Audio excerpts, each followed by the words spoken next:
የኢትዮጵያ በአቋሟ ጸንታ መኖር ሀገሪቱ ከስር መሰረቱ ያደራጀችው የናይል ፖለቲካን ልዕልና የሚገዳደር ስሪት ከማጠናከሯ በፊት በተፈጠረው ዓለም አቀፋዊ የውሃ ፍትህ ስርዓት እምቢ አልዳኝም ማለቷ ነው። ሙግቱ አሁን ካለበት ደረጃ ከመድረሱ በፊት ገና ድሮ ትክክልና ስህተት የሆነውን አስቀድሞ ለወሰነው የዓለም አቀፉ የውሃ አጠቃቀም ስርዓት እምቢተኛ በመሆን በአባይ ሸለቆ ፖለቲካ ውስጥ ተገቢው ቦታ እንዲሰጣት እየሞገተች ነው። አብዛኞቹ ወንዙን የሚጋሯት ሀገራት ይህን እውነታ ይረዳሉ። ከእንግዲህ በየዋሂቱ የተብረቀረቀች የአፍሪካ ቀንድ የንግሥት ወፍ አይነ ርግብ ውስጥ አሁንም የማይበገረውና ደመቁጡ የአባይ ሸለቆ አንበሳ መቀመጡን ይረዳሉ። የአባይ ወንዝ ወደ ሱዳን ድንበር ከመሻገሩ በፊት የተገነባው ይህ ታላቅ ግድብ በአማካይ በዓመት ከሚፈሰው የወንዙ የውሃ መጠን እጥፉን አካባቢ የመያዝ አቅም ያለው መሆኑ የህዳሴ ግድቡን እንዴት በጋራ ትብብር እንጠቀም የሚለውን ቁልፍ ጉዳይ ያደርገዋል። የህዳሴ ግድባችን ከባህር ጠለል በላይ 640 ሜትር ከፍታ ላይ 74 ቢሊዮን ሜትር ኪዩብ ውሃ የማጠራቀም አቅም አለው። ከግድቡ እስከ ሱዳን ድንበር ባለው የ20 ኪሎ ሜትር ርቀት እዚህ ግባ የሚባል በመስኖ ሊለማ የሚችል መሬት የለም። ኢትዮጵያ ቀድሞውንም ቢያንስ ለራሷ ግድቡን ለመስኖ ልማት የመጠቀም ዓላማ አልነበራትም። ቢሆንም ኤሌክትሪክ ለማመንጨት የሚውለውን የተስተካከለ የውሃ ፍሰት በግድቡና በሜዲትራኒያን ባህር መካከል የሚገኝ ሁሉ ለመስኖ ሊጠቀምበት እንደሚችል ይታወቃል። ሱዳንም በርከት ያሉ ግድቦችና በመስኖ የሚለሙ መሬቶች ያሏት እንደመሆኑ ከዚህ በሰፊው ተጠቃሚ ትሆናለች። ግብፅም እንዲሁ።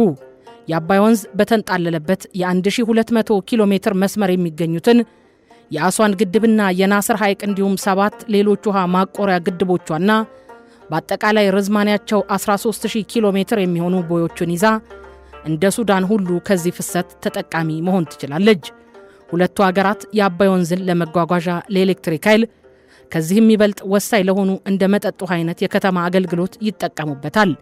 በኢትዮጵያ በኩል የተካሄዱ ይፋዊ ጥናቶች እንደሚያመለክቱት ከሆነ ቢያንስ 750 ጊጋዋት ሰዓታት ወርሃዊ አቅርቦትና ዓመታዊ አማካዩ በወር 1000 ጊጋዋት ሰዓት የሆነ የኤሌክትሪክ አቅርቦት የውል ስምምነት ከተከናወነ ከግድቡ በየወሩ በትንሹ 2.4 ቢሊዮን ሜትር ኪዩብ እንዲሁም በዓመት ደግሞ በድምር 38 ቢሊዮን ሜትር ኪዩብ ውሃ እንደሚለቀቅ ያረጋግጣል።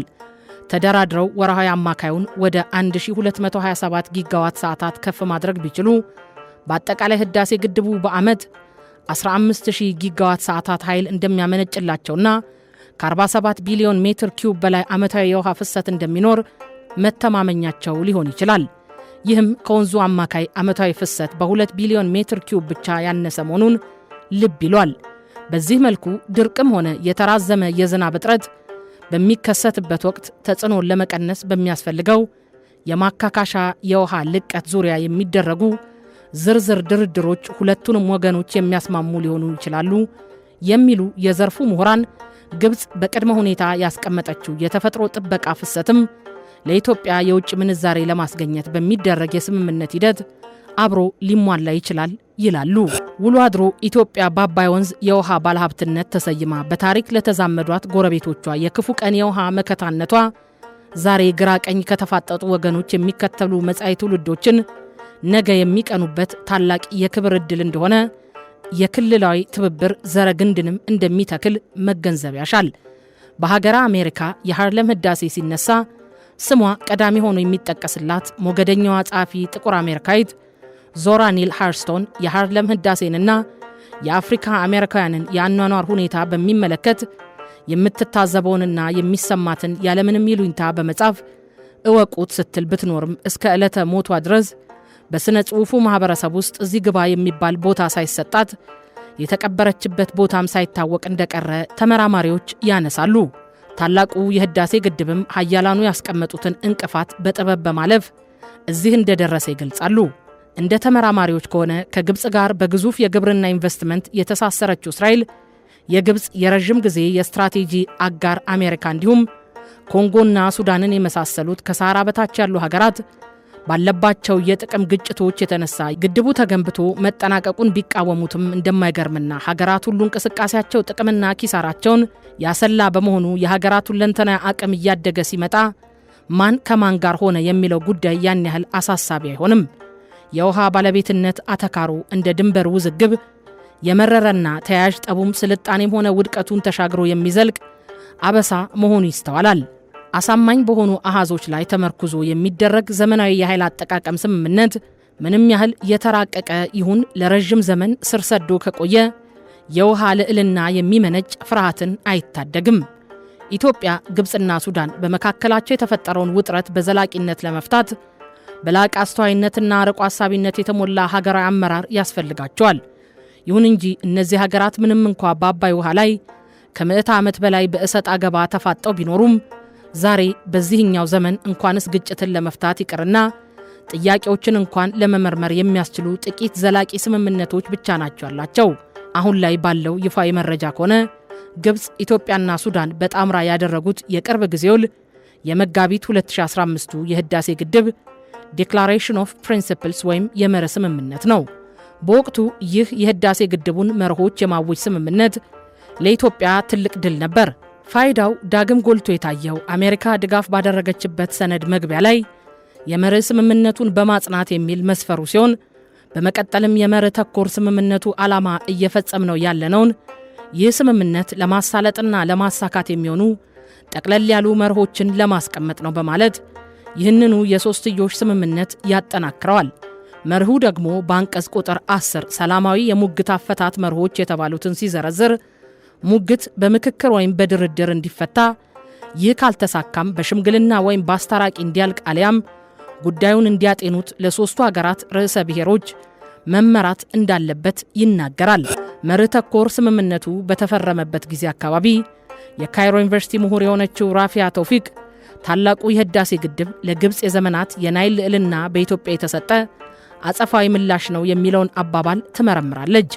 ይህች ምሁር በጂኦፖለቲካ ግንኙነት የእንካ በንካ አጸፋዊ አመላለስ ዘላቂ የውሃ ፍትህ ለማስፈን ይችል እንደሆነም ትጠይቃለች። በውስጠ ወይራም ኢትዮጵያ የወሰደችው የአጸፋ እርምጃ ከግብፅ ኢፍትሐዊ ልዕልናም በከፋ መልኩ የናይልን አካባቢ አለመረጋጋት ሊያባብስ እንደሚችል ትጠቁማለች። በእርግጥ ራፊያ ተውፊቅ ከወገናዊነት ውጭ በሆነ ትንታኔዋ የውሃ ባለቤትነት መብቶችና አካባቢያዊ መረጋጋት በአስተማማኝ ሁኔታ ሊረጋገጥ የሚችለው የጥቅም ተጋሪነት ማዕቀፍ ላይ ሲመሰረት ነው የሚለውን ምክረ ሐሳብ ጠንከር አድርጋ አስረድታለች።